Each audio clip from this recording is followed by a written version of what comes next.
کیا ایک ایسا بڑا بگر براڈر پولیٹیکل ڈائلاگ پاسبل ہے جہاں میز کے ایک طرف تو سیاسی رہنما بیٹھے ہوں، دوسری طرف فوج ہو اور تیسری طرف عدلیہ بیٹھی ہو، اور پاکستان کے مسائل کا حل نکالا جا سکے؟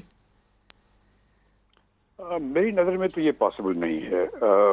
کوائٹلی کسی کو بتائے بغیر کسی بند کمرے میں بیٹھ کر کے تو ہو سکتا ہے، لیکن کھلم کھلا اس کا ہونا ناممکن ہے، چونکہ یہ تو ایسی چیز ہے جو کہ منظر عام پہ آ جائے تو بہت ہی نقصان ہوگا پاکستان کی حکومت کے لیے. تو کیا طریقہ کار ہونا چاہیے؟ کیونکہ ابھی بھی وہ ایک شعر پڑھتے ہیں جنرل غلام مصطفیٰ، تو کھڑے ہم دلدل میں ہی ہیں، راستہ تو چاہیے آگے، پاکستانی قوم کو چاہیے راستہ آگے. جی، لیکن اگر تو اس طرح سے فوج آ جائے بیچ میں تو یہ تو سارا جو ڈھونگ ہے جمہوریت کا یہ سب ختم ہو جائے گا، اور جو اپوزیشن جس نعرے کو لے کے چلی ہے وہ ختم ہو جائے گا نعرہ.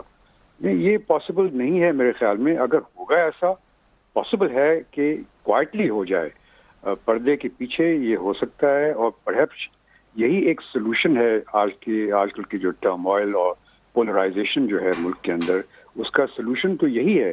لیکن وہ اوپنلی نہیں ہوگا تو کوائٹلی ہوگا.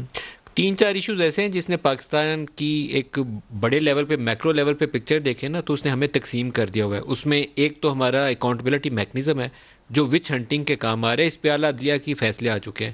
پھر ہمارا الیکشن پروسیس ہے جس میں ہر دفعہ 35 کے الزامات لگتے ہیں اور وہ صاف شفاف نہیں ہیں.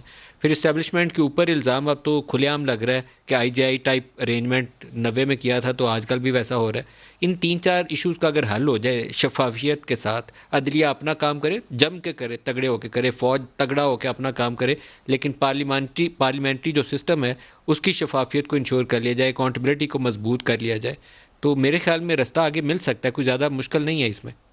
نہیں، بالکل صحیح ہے. دیکھیے، پہلی بات تو یہ کہ فوج کا تو کوئی تعلق نہیں نا سیاست سے. پارلیمنٹری سسٹم آف گورننس میں فوج کا کوئی تعلق نہیں ہے گورنمنٹ سے.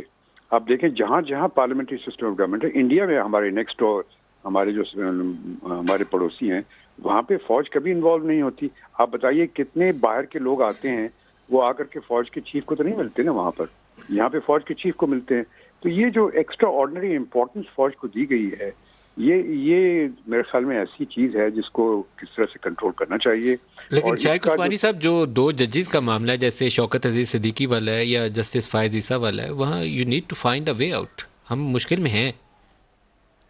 دیکھیے، جہاں تک کہ یہ ججز کا تعلق ہے، یہ دو ججز کا، اس میں یقیناً یہ شوکت صدیقی نے تو اوپنلی کہہ دیا تھا کہ کس طریقے سے رات کے اندھیرے میں باتیں ہوتی تھیں، اور دوسرے جو فائز عیسیٰ کا معاملہ تھا، وہ جو اسلام آباد میں دھرنا ہوا تھا اس کی وجہ سے شروع ہوا. تو اس میں یقیناً جو وہ فٹ پرنٹس تو ہیں آئی ایس آئی کے، یا جس کا مرضی کہہ دیں، آپ فوج کو نہیں کہنا چاہتے تو آئی ایس آئی کے فٹ پرنٹس تو ہیں.